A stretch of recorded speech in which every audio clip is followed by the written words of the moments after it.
This episode is brought to you by The Farmer's Dog, a service that delivers gently cooked, freshly made pet food straight to your door. Each balanced recipe is developed by board-certified nutritionists and clinically proven to support healthy aging. The Farmer's Dog, guided by science, driven by love. New customer? Get 50% off your first box at thefarmersdog.com/Spotify. Plus, you get free shipping. Retirement isn't just about closing out your career. It's living the life you've always dreamed of. With New York Life, you get the financial guidance to make it real. Start today at NYL.com.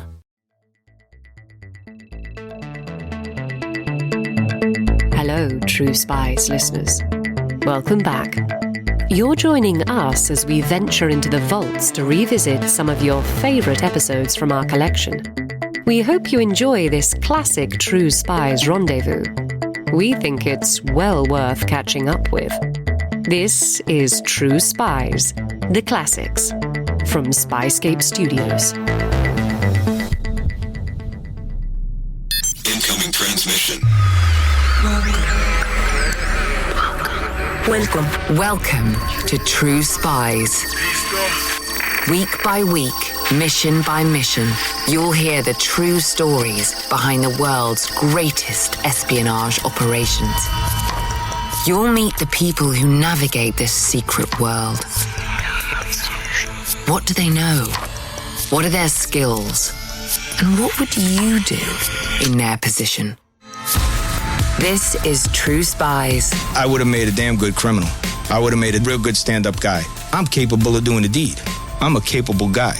I just chose to be on the good guy's side. This is True Spies. Episode 77. The Real Sopranos.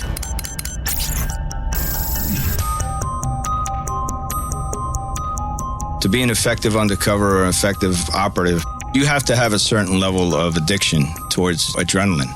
You know, my thing was, I loved the challenge because I wanted the adrenaline. I was attracted to it for the adrenaline. Meet Giovanni Rocco.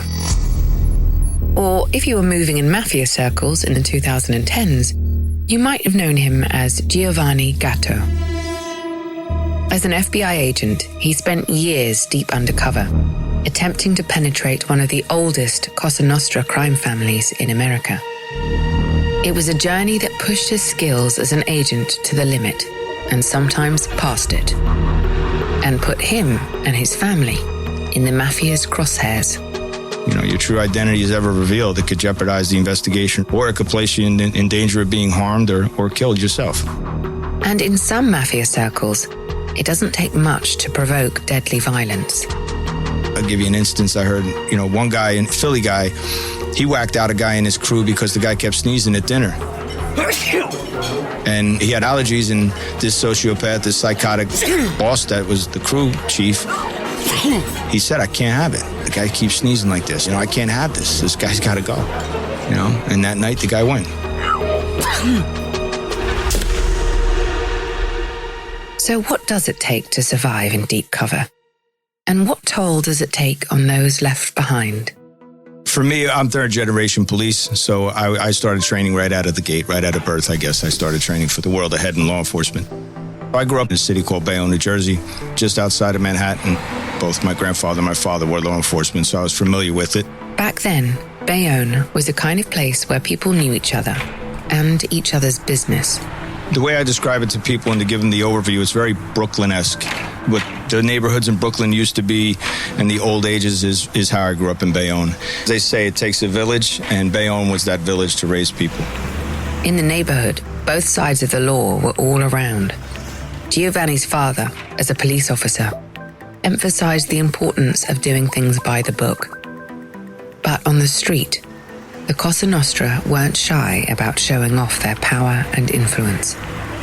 Obviously, they were much stronger back then. I grew up there in the 70s, so they were much stronger, much organized than they are today. The years have taken its toll on organized crime in general, but back then they were probably at the peak of their strength. They controlled what came in and out. They took a piece of everything. Even down to your local Italian restaurant. I worked in Italian restaurants growing up where I learned how the bookmaking operations worked, and a lot of the other rackets, like everything that fell off the back of the trucks, they would then flip it into the neighborhoods, and folks from the neighborhood would get it. Call it a service to the community, but always with a catch. Maybe you didn't have enough money to buy a brand new TV. Maybe you bought one that fell off the back of a truck. Maybe you didn't have enough money to go to the bank and take a loan, so some people were forced to go to the mafia and go to those bosses and take shy loans, which are loan shark loans. A lot of people did that. You see where this is going. They would put so much interest on it, you could never pay it back. You know, you're so desperate for that loan, they controlled you. And Giovanni could see the lure of the other side. I saw a lot of different things growing up. I was hanging out with the wrong people. I was exposing myself to dangerous people purposely. I did that because I wanted to get a rise out of my father. I wanted to go against the grain. Pretty much just because it pissed my father off. For example, I hung out with kids in my neighborhood. Their dads were, or their uncles might have been a connected guy. You know, it was nothing for me to be playing in a capo, in an organized crime capo's backyard. Capo, a mafia captain. And then when he came home, he'd kick us all out of the yard. I knew John DiGilio was the boss running everything at that time, and I was exposed to him on a regular basis. So I had all that knowledge of this, and I identified with it very quickly. For a future undercover agent, it would turn out to be invaluable training. The cultural knowledge to blend in convincingly, to understand the rules instinctively. If I was playing stickball in the middle of the street, and I had a soldier that I knew lived right around the corner from us. A soldier in the mafia, that is. And he came over and parked his Cadillac. The minute he pulled that car on the street, it was game over for us. We had to go find somewhere else to play. It wasn't said, but you did it out of respect. God forbid you hit that car. So you knew how to navigate. You knew when something was going to pop off. Giovanni made a key decision after he left school, to follow the family tradition and join the police force. And he made a good street cop. But then his supervisor suggests that he might want to try helping out with some undercover investigations as well. He doesn't get any formal training. In his department, undercover is done the old-fashioned way, on instinct. Natural ability plus some tips handed down between officers. But he does well, attracts the notice of the department chiefs, and someone suggests that this could be a specialism for him, a calling, and that maybe he should apply for a very particular course that the FBI run. People call it the school, the Bureau's elite training center for every aspect of undercover work. The place you go if you're heading undercover for months or years among the most dangerous people in the world. And in my realm, in my wheelhouse, this was it. This was the major leagues. I didn't want to be on a small team. I wanted to be on the majors, and this is what I needed to do that. I just knew with this training, I could do so much more. But you need more than ambition to get in.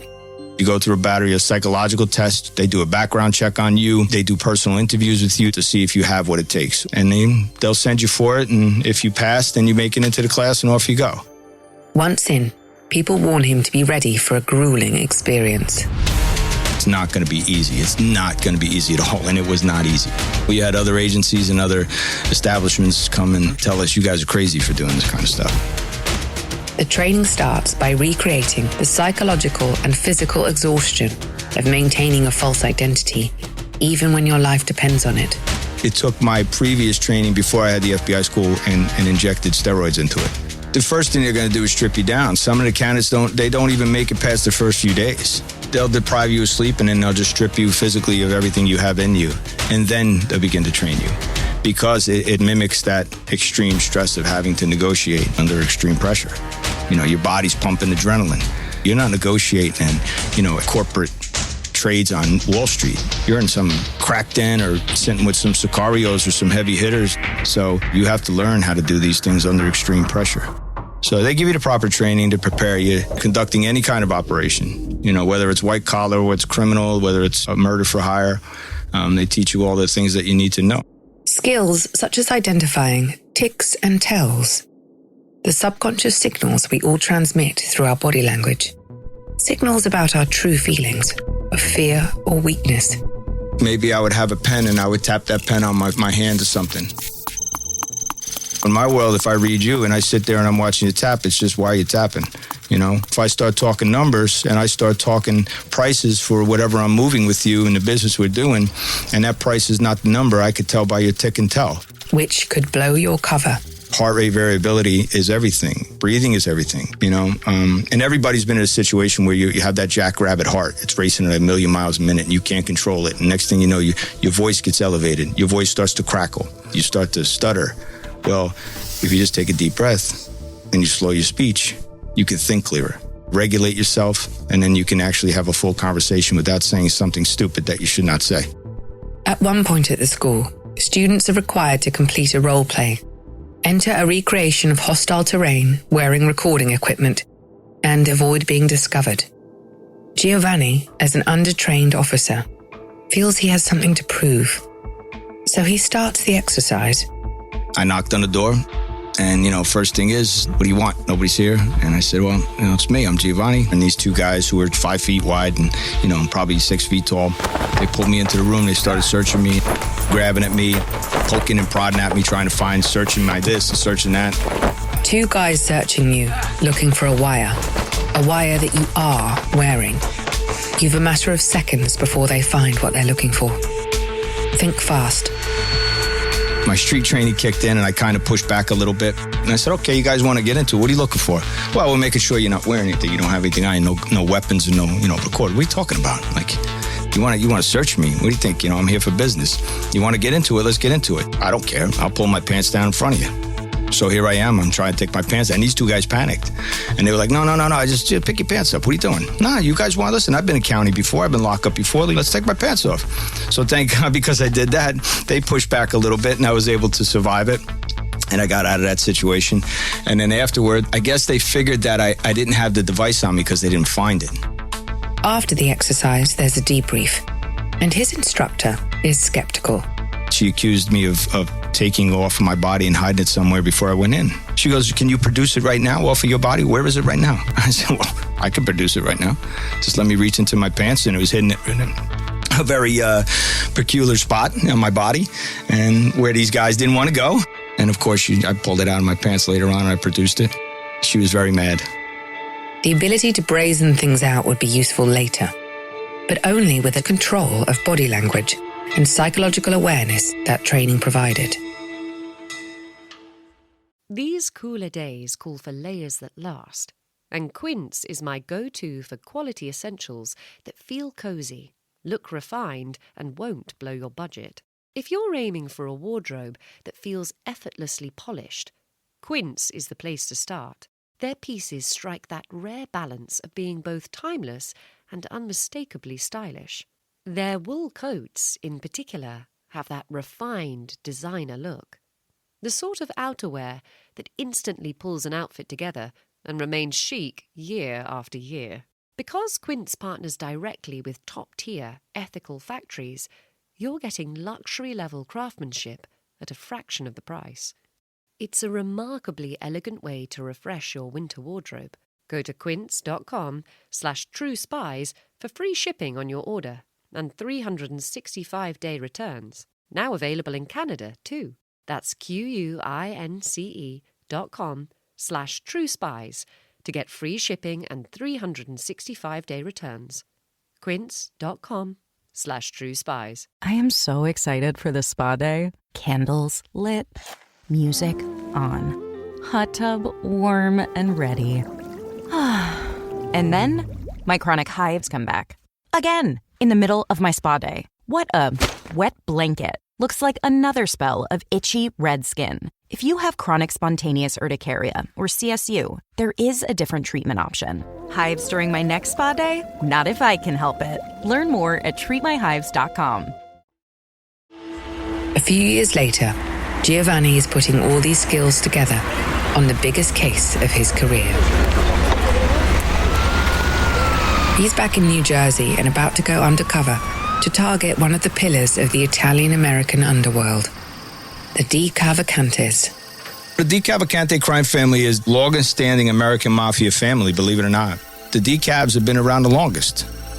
They can trace their origins back to the 1920s, in fact, the era of Al Capone and Prohibition. Generations of violence, greed, and murder since then, continuing as rival families rose and fell, and other mafia dynasties have come to respect and rely on them.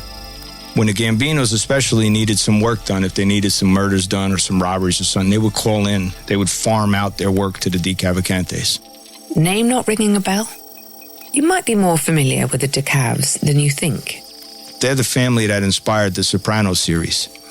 So the New Jersey crime family, the Sopranos, mimicked the De Cavalcante crime family from New Jersey. Absolutely mimicked them. So what you saw in the Sopranos series, if you saw the pork store where Tony Soprano hung out with his guys, where you saw the strip club, that all really happened in real life. It's just they're not called those things. The neighborhood is the same, what you see on the Sopranos.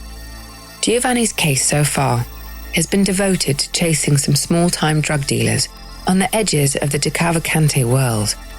He's posing as a drug dealer and stolen goods merchant himself, going by the name Giovanni Gatto. But on this day, he is about to meet a man who will change his life. A newly minted capo in the De Cavs, Charlie Stango, a man with the power of life and death in the family. He was just getting released from a murder bid that he did. He did a homicide years ago. He was known across the country. He was known in overseas, in Italy. He was known. He had a following in the New England area. He had strong ties to Chicago outfit. So he was a well-respected guy. So the invite to meet Mr. Charlie is a big deal. A step up to the big time for Giovanni Gatto. A lot will hinge on how he carries himself. It's all due to take place on neutral ground, a diner. You wanted to be hearing an old school movie song playing when you walked in, because I met him in a diner and I was introduced to him. I could see that dark in his eyes. Time slowed down. Your heart's racing so fast, or your adrenaline's pumped through your body. Time feels like it slows down to slow motion.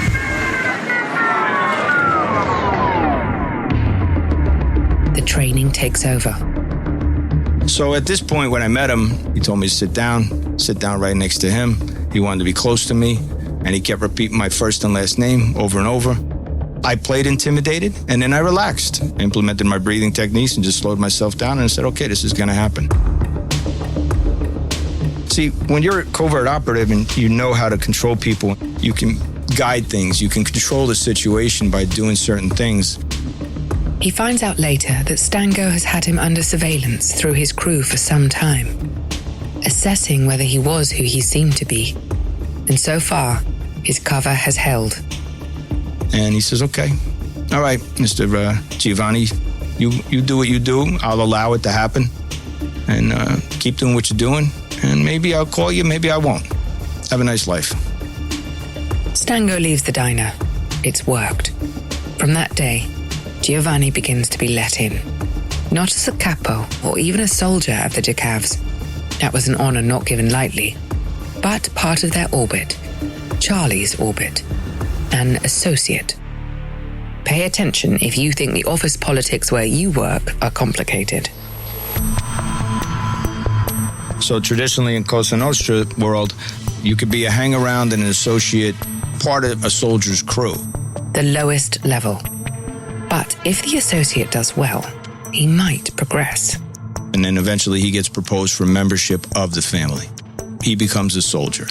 The next level. Now, as a soldier, you start to put a crew together. You can have 5, 7, 10 guys under your crew, and they all earn money. So now, as a soldier, you now work under a capo, a captain. The third level. Captain, now he's got to pressure the soldier to pressure his crew to make money. They just squeeze people, they squeeze businesses for money. However they get the money, it's ultimately to make money for the administration and kick up. And next, you reach the senior management level. The underboss, the street boss, who makes sure everything is running right. He's the buffer between the captains and the boss of bosses, the head of the family. A long way from the street corner. If someone steps out of line too far, there are consequences within the hierarchy. So let's say a captain wants to whack out a soldier. You know, you want to whack out one of your guys, and you have to go to the administration for that. And then what happens is another captain turns around and says, no, I don't want to whack that guy out. Listen, he's making a lot of money on this thing for me.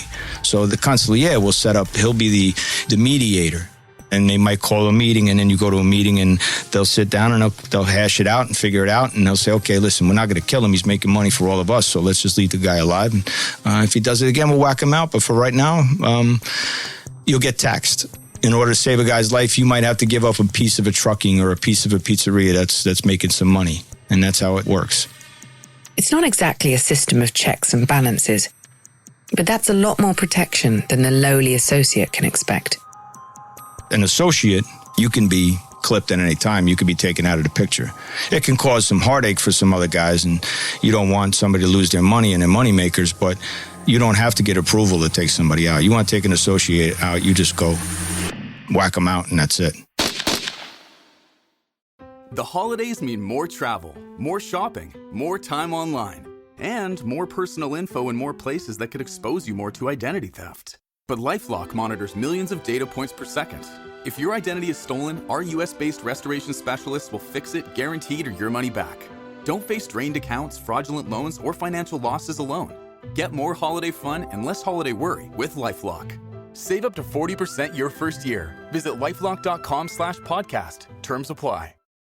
The Lincoln Wishlist sales event is happening now. Here's what's on everyone's wish list. Enjoying holiday jingles with brilliant 3D audio that surrounds you? Check. Watching snow flurries through the panoramic vista roof? Check. Packing up presents with the spacious Lincoln Splitgate? Check. Everything you want. All standard on the 2025 Lincoln Navigator SUV. Visit your local Lincoln retailer or learn more at Lincoln.com for exceptional offers on 2025 Lincoln vehicles today. Giovanni is now an associate. He's in. And his FBI handlers have him focus all his energy on building trust with Charlie, generating hours and hours of secret recordings each week. If he can survive and his cover holds, he'll be able to build a unique picture of the inner workings of the modern Cosa Nostra. But mafia capos are understandably reluctant to speak openly about their activities, even to members of their own crew.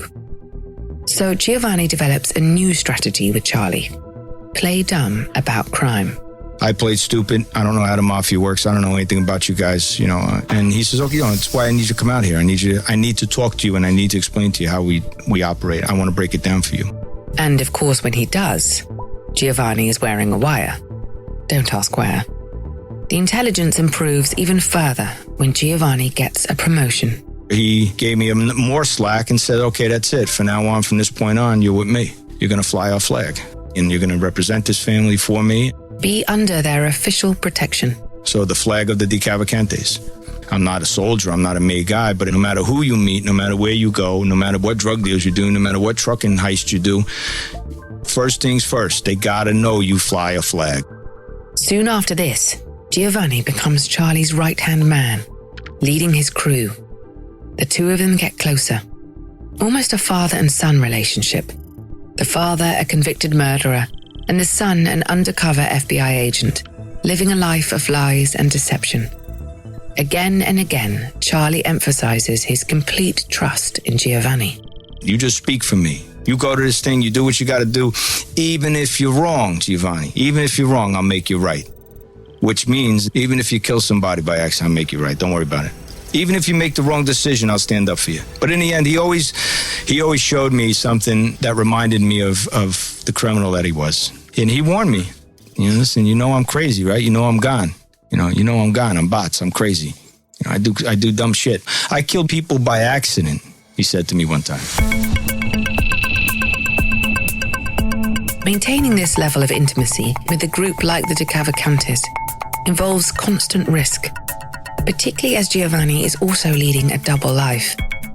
Charlie and the crew believe he's unmarried, living in an apartment in New York with a live-in girlfriend.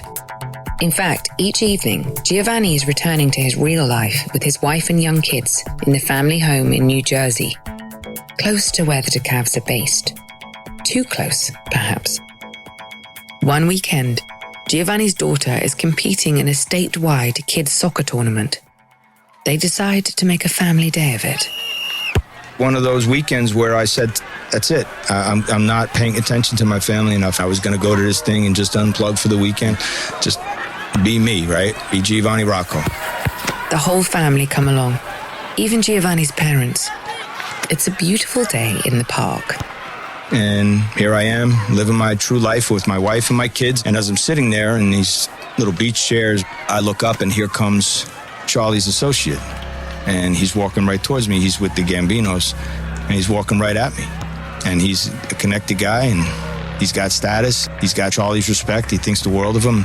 And here I am sitting with my family, my parents, my kids, my wife. And, this guy knows me to have no such a life. There's not long to react. And I saw him first, thank God. And I jumped out of my chair, and I had come around to his right side. And he turned around quickly and sees me. And here I am in shorts and flip-flops. And he's like, whoa, what are you doing? Even his clothes don't fit the look of a De Cavalcante associate. And I went to give him a kiss out of respect, and, he pushed me back with his fingers in my chest, and he got really, really standoffish with me. And he says, what are you doing here? Are you following me? It's not just Giovanni's own safety that's under threat. Whatever happens, the associate must not get a chance to know what his wife and kids look like. And I said, what are you talking about? Come here, will you? And he really pushed me again. Don't. What are you doing here? You don't have kids. You don't live here. You don't live in New Jersey. What are you doing here? And my wife and I, thank God, we always made plans in case a perp ever saw her or saw me, and we always had an escape plan. And when she saw the kiss, she knew something was up. So she grabbed the kids and pulled them off to the side.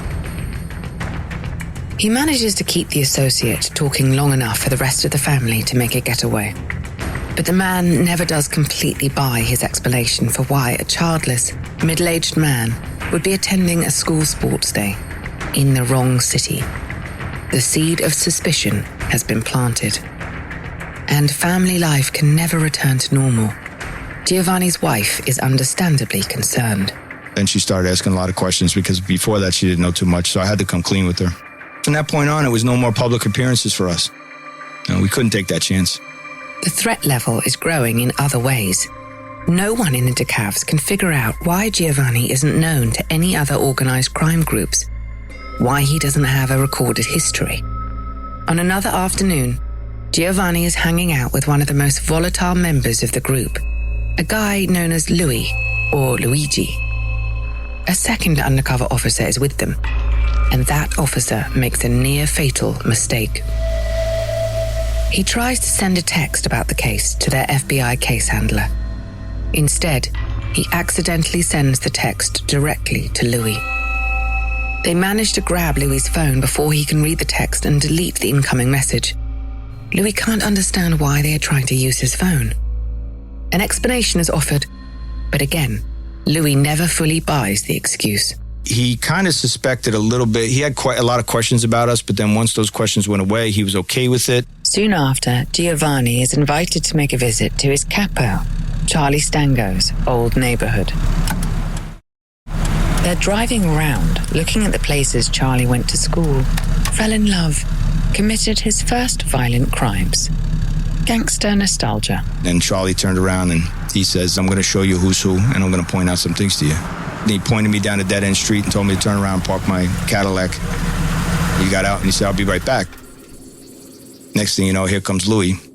Louis looking down the block and he calls me out. I got out of the car. Charlie was nowhere to be found.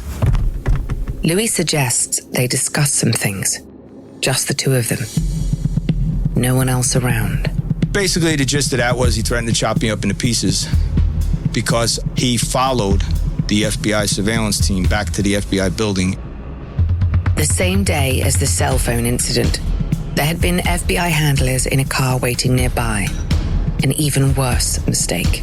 He said, basically, in a nutshell, we followed the car. Okay, so you followed a car. What are you telling me? He goes, guess where we followed the car to? I don't know. Where'd you follow the car to? I don't know. Where? The FBI building. Now, what do you say to that? That's when I said, I got to step it up. And then he accused me of being a rat. He didn't accuse me of being a cop. He accused me for being a rat, which is even worse in our world. You're accused of being a cop, they might let you live and say, listen, I want a lawyer. But if they accuse you of being a rat, they're not going to bring it up to you. They're just going to put two in your head. So I knew that he was capable of doing the deeds, and I knew that he had a background of some pretty strong associates. It's the most testing situation he's ever been through as an undercover operative. What would you do? Reveal that you are FBI? Double down on your cover story? even with the evidence against you. See, here's the thing about being an undercover operative. Your intelligence team feeds you intelligence as you go along. And I knew the intelligence on this guy. I knew he had never been convicted of a crime.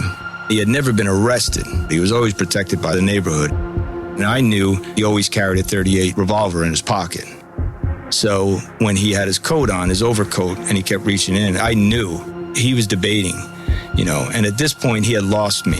But Giovanni also knew Louis has an insecurity, a psychological weak point about his lack of a serious criminal record. He's sitting there rattling keys in one pocket, and I knew he was hanging on to something in the other pocket, so I turned up the heat on him, and I just put it all on the associate. The associate, the FBI agent who messed up the text message. Codename, Tommy. And I said, listen to me. Tommy is not like me and he's not like you understand? He's a hang-around guy for me. He's a money guy. Lou, he's never been to prison. He's never done nothing bad. He's never put work in. And when I say these things, I'm speaking another language. He's never put work in, which means he never shot or killed anybody. He's not like me and you. I'm delivering a message to him that I'm capable of doing the deed. Okay? And in his mind, he knows he's never done the deed. But I know he's never done the deed either. Because I just said, I'm a capable guy. I just conveyed to you that I'm a shooter. And when he dropped his shoulders, I knew I had him on the ropes. A tick, a tell. And I turned it into money. And I said, listen, I don't know what your problem is. Well, you just got to get back to making money. You and me, we're good together. Let's just make money together. And the minute you start talking money, people are going to let you live. It worked. Louis never mentions his suspicions again. In fact, Louis is right to be watching his back, and not just because of Giovanni. The murderous internal dealings of the Cosa Nostra are beginning to catch up with him. Louis has offended senior figures in the organization by claiming to be a made guy, even though he hasn't completed the correct ceremonies, the equivalent of giving yourself a promotion. And the organization decides there can be only one outcome. Giovanni is having dinner with Charlie Stango when the subject comes up. The night that he told me to do the murder, we were in this 5-star restaurant in Vegas. And I took him out to dinner because I made a lot of money that time. He and I had a good score. Charlie tells Giovanni everything that is required of him. He explained to me the thing would happen in November, and he really pumped me up. And he said, now be careful, make sure you got an escape car, make sure you got this. We went down a list, and he gave me a picture of the guy that I was supposed to clip. And the man Charlie has instructed Giovanni to kill is Louis, of course. When he talked about the murder, he got excited. Oh, I wish I could be there for you. I wish I could be there with you. Just do this, this, and this. If anybody else is there, just shoot them. Just shoot. And he would always say those things. Just walk in, shoot them, boom, boom, walk out. Walk the F out, walk out. It's a clear instruction to commit murder, and it's all on tape. Giovanni's handlers decide they can't afford to let the undercover operation run any further. But first, they try to stall, to play for time. Then it got to the point where he was like, listen, you going to do this? What's the holdup? You got to do this. And at that point, I realized if I don't move fast enough, he might think I don't have it in me. And you know what? He'll clip me just for that. Giovanni organizes what will be his final meeting with Charlie at Charlie's home. The father and son relationship is still there, stronger than ever, in fact. That was a hard goodbye for me. He wanted me to know he's got my back the whole way. He explained to me it's going to all work out in the end. But at the same time, I felt bad. He said, be careful of mine. Call me when you get home. I knew right there. I felt terrible. At the moment when I was leaving his house, I had daydreams of going, man, I wish I could just tell this guy to run. He's going back to the can forever. There's no way you're getting out of this, the evidence that we had. So I knew this was, he was going back to the can for a long time. And then there was the rest of Charlie's family, his actual family. I knew that I destroyed Patty's life, his significant other. She waited for him forever to get out of jail. And his kids and his grandkids had just had him back in their lives. And, so it wasn't so much Charlie's life. I was, I would miss him for being with me. But, I just felt like, the people I was hurting in his family. In 2017, Charles Stango was sentenced to 10 years in prison for plotting the murder. and Giovanni's taped evidence played a major role in the conviction. And then eventually, as a good undercover, you have to say to yourself that I didn't cause this situation. I didn't put these words in his mouth. I didn't convince him to kill somebody. I didn't convince you to commit crimes. You could have taken a different path, just like I did. You did this to your family. As a mature undercover, that's what you start to process. But your emotions, it starts to take its toll on you. It always haunts you, but I figured out a way, and I've been taught how to mitigate it. I don't know where my life would have been if I didn't become a cop. In jail or dead, like they told me I would be. So I'm extremely blessed. You can find out more about Giovanni Rocco's undercover work in his book, Giovanni's Ring, My Life Inside the Real Sopranos.